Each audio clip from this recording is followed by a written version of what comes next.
вечер, сябры. Меня зовут Саша, я мастачка. Маю двух маленьких деток. И сегодня у проекте 100 казок хочу вам прочитать их любимую казку с книги «Любоў здраду асіліць. Белорусские народные казки». А казка называется «Иванка Простачок». У нейкім краі жили люди, быццам у раі. Працавалі, бяды не ведалі, свет вялікі і зямлі шмат, вырошчвалі хлеб, Бога хвалілі. Гэтак яны і рабілі, увесь дзень гуртам працавалі, уначы адпачывалі. А прыйдзе бяда, дапамагалі адзін адному, чым маглі. Мо яшчэ лепей сталі б людзі жыць з часам, калі б не павадзіўся лятаць у іх край страшэнны цмок. На пачатку добра адбіраў, а потым і за людзей прыняўся, схопіць, прынясе дадому і змушае будаваць харомы, акопваць іх канавамі, абносіць высокімі насыпамі, каб ніхто не мог пратачыцца туды. Ад знясільваючай працы, холаду, голаду гінулі людзі, як мухі. Цмок на іх месца новых валачэй, няма ратунку ад гэтага ліхадзея. Сам абірае, аб'ядае, ды яшчэ мноства паноў розных корміць, якія жывуць, не тужаць у ягоных харомах.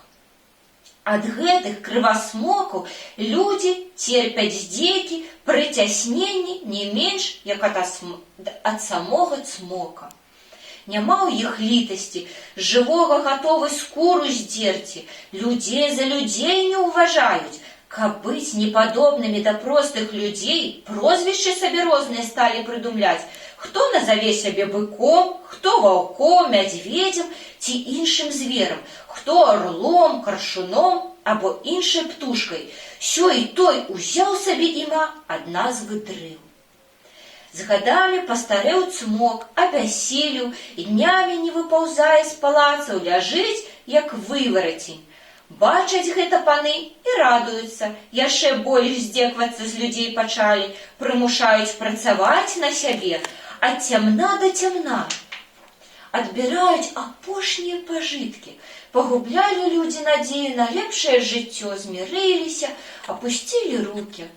Можа, і сапраўды давялося б ім гараваць вечна, калі б не нарадзіўся ў адной з навакольных вёсак хлопчык. Быў ён вельмі хваравіты, слабы, ні лекары, ні бабкі-шаптухі не маглі дапамагчы гору маці. Равеснікі сына растуць, як на дражджах, дапамагаюць бацькам па гаспадарцы, гойсаюць па вуліцы, ходзяць у лес па грыбы, ягады, купаюцца ў рэчцы, а Іванка Простачок, так празвалі яго людзі, гуляе з малымі дзецьмі ў пясочку, з лучынак цацкі робіць. Так пражыў ён многія гады. Сядзіць неяк Іванка на прызбе і перасыпае пясочак. Не заўважыў, як падышлі трое старцаў, селі побач адпачыць. Насыпалі ў люлькі тытуню, хацелі запаліць, ды ахню няма. Падбег Іванка ў хату, набраў жару і прыносіць старцам. Запалілі тыя люлькі, падзякавалі Іванку і пытаюць, што ён робіць. «Пясочак перасыпаю», – кажа Іванка, «бо што не робіш, аднаму пану карысць ад гэтага. Людзі ўсе сілы аддаюць рабоце, набагацею і нічога не маюць. Паны ж усё да сябе грабуць, з мужикоў здзекваюцца, б'юць, калечуць». Паслухалі тое старцы, галовамі паківалі, дудачкі з мяшэчка дасталі і заігралі.